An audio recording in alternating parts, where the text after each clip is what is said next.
فرق بین مسلمان از کافر جوانای خوب با نماز قرار دادن. کدام نماز نمیخوانه با این حدیث رسول اکرم شما کافره.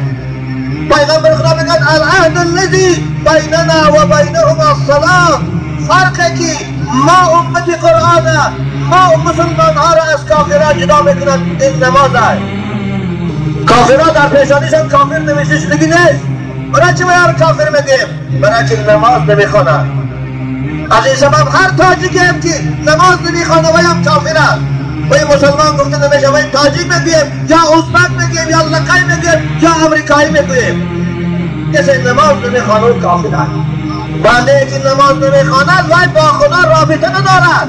بنده که نماز نمیخواند وی فرمان خداش بجا نمیبیارد. پروردگار هر روز شما را امر کردی است که بندی من نماز خوان. وقتی که صبح دمید امر الهی بالای تو نمیبیاد و اقیم الصلاة.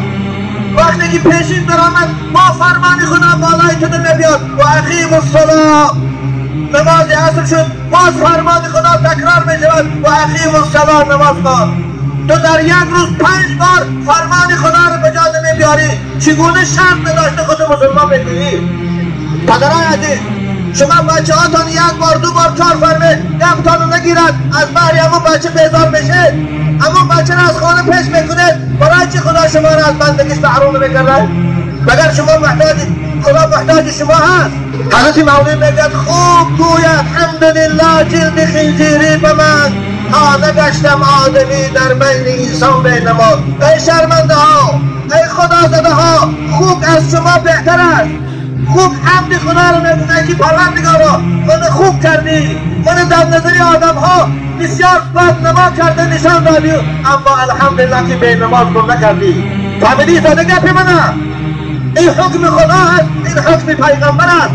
اقیموا الصلاة ولا تکونوا من المشرکین. خدا بگه نماز خوانه به سبب نماز بخواندن خدا تا کافر نکنه. نماز نمیخواندگی بنده خواه مرد خواندن خواهرایی که ندای منو مثل شما در پیشگاه خدا از زناگارم بدتر است از آدم کشم بدتر است. بنابر نماز این فرقی بین مؤمن و کافر است. فویل للمصلین الذین هم عن صلاتهم ساهون. خدا میگه وای برای اون نماز گزارهایی که نمازشان رو قضا میکنند. وقتی که نماز قضا میکرد دیگه خدا تهدید به ویل کرد، تهدید به هلاکت کرد، تهدید به کمر فرد کرد. حال نماز نمیخواندگی چی میشود؟ خیال میکنه که مسلمانی مانند دینی مسیحی بارید همین نام مسلمانی های نکاح دارد و خدایی دارد و جنازه همین. نه مسلمانی این نیست. این فریبکاری است. خواه مرد و خواه زن خواه جوان و خواه پیر کسی نماز میخوانه نماز برای وی در قبرش هم نور است. قبر باغی از باغ جنت است برای نمازخوانها و چقریه از چقریه دوزخ است برای بی نمازها. کسی نماز نمیخوانه وی نور نداره. قبرش نور نداره. قبری وی چقریه از چقریه دوزخ است. کسی نماز نمیخوانه وی حجت و سند نداره برای بنده مؤمن در پیشگاه خدا.